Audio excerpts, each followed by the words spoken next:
Bonjour à tous et bienvenue à un nouvel épisode de Nourrissons nos esprits. J'espère que vous allez bien et je vous rappelle que cette section c'est surtout pour répondre à vos questions. J'en ai encore beaucoup à répondre mais je le fais tout doucement donc ne désespérez pas. Et puis je suis désolée, c'est un peu précaire aujourd'hui la façon à laquelle je suis en train d'enregistrer cette vidéo. J'ai l'impression que j'ai un petit problème avec mon micro mais malheureusement je ne peux pas faire mieux. Déjà, je suis dans la même chambre avec ma fille et c'est compliqué. Elle dort et bon. Donc du coup, je vais essayer de faire au plus vite, mais avec la même qualité, au moins au niveau de contenu. Donc voilà, la question d'aujourd'hui que je vais répondre, ça vient de Monsieur Hito Luna, Jorge, il est argentin. Et sa question est la suivante. Il me dit, j'ai une petite fille de 4 ans. Et je ne sais pas comment faire pour qu'elle s'intéresse plus à apprendre les couleurs, les lettres, les chiffres, car la seule chose qu'elle veut, c'est d'être sur le téléphone. Donc ici, j'ai deux choses dans lesquelles on doit parler avec cette question. La première, et j'ai la chance qu'aujourd'hui je suis en vacances avec une personne qui est une éducatrice spécialisée et j'ai pu échanger un petit peu avec elle à ces sujets. Et surtout le fait de pourquoi que les enfants ils sont souvent maintenant devant leurs écrans. Et, euh, et du coup, elle m'a dit la première chose qu'on doit faire, c'est vraiment c'est poser la question de pourquoi ils passent autant de temps. Pourquoi nous, comme parents, ça nous arrange à la fin que les enfants soient en face des écrans. Parce que c'est vrai, c'est la facilité avec le mode de vie actuel qu'on a. On n'a pas beaucoup de temps, il faut que ça aille vite. Et c'est vrai que la télé, la tablette, les téléphones, c'est assez facile. Donc du coup, c'est des choses qu'il faut qu'on vraiment on réfléchisse parce qu'à la fin, on crée malheureusement des addictions aux enfants. Et surtout, il y a une chose très importante. Je vous avais déjà parlé de la plasticité cérébrale.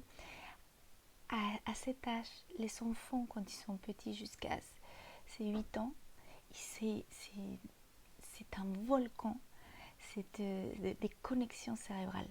Et cette plasticité, elle se crée grâce à toutes les interactions. Les enfants, à ce moment-là, ils s'apprennent par interaction. L'interaction avec les autres, avec le monde dans lequel ils vivent.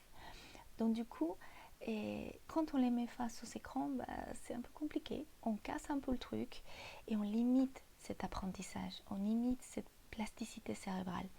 Donc il faut vraiment limiter au maximum le rapport avec les écrans. Ça, c'est la première partie. Mais aussi, et lui, il me disait comment je fais pour qu'elle prenne goût à apprendre et qu'elle soit plus intéressée à apprendre les couleurs, les chiffres.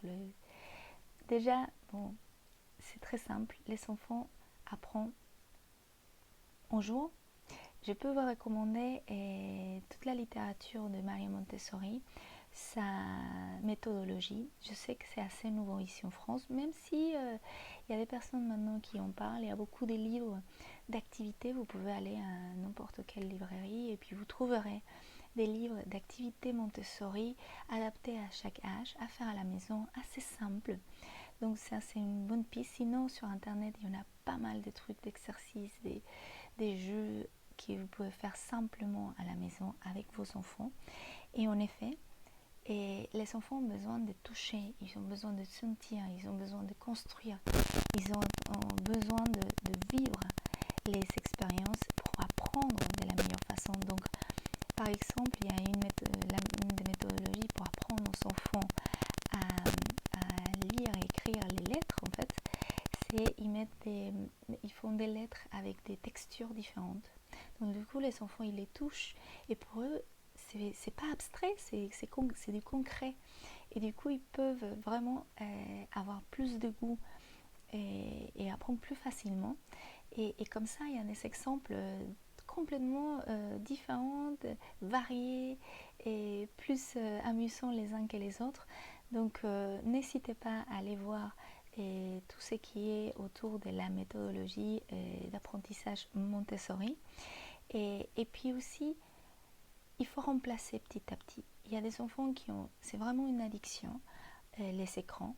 Donc il ne faut pas non plus couper le truc d'un coup, parce que forcément ce qu'ils vont faire, c'est qu'ils vont complètement rejeter l'activité ou la chose qu'on va venir remettre à la place des écrans. Donc il faut faire doucement, il faut parler avec eux.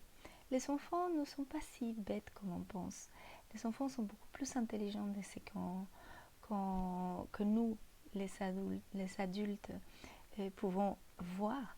Et c'est très important de parler avec eux, de leur expliquer le pourquoi on va réduire petit à petit le temps des écrans, mais que pas de panique, on va le remplacer par des activités avec papa, avec maman et en famille, et qu'on va prendre énormément de plaisir à le faire. Donc oui, il va falloir s'y mettre, il va falloir donner du temps à nos enfants, prendre le temps avec nos enfants, et si ça n'arrive pas, s'ils s'oublient, s'ils confondent les couleurs, les lettres, les chiffres, c'est pas grave, il faut vraiment être patient. Et rappelez-vous, c'est pas une course, c'est juste pour s'amuser, et croyez-moi que comme ça, vous allez donner à vos enfants l'envie d'apprendre, le goût à la connaissance. Donc soyons patients, prenons nos enfants par ce qu'ils sont, des enfants, ils ne sont pas des petits adultes. Et puis essayons d'adapter la façon à laquelle on apprend, on leur enseigne des nouveautés, adaptons-le avec leur façon d'apprendre.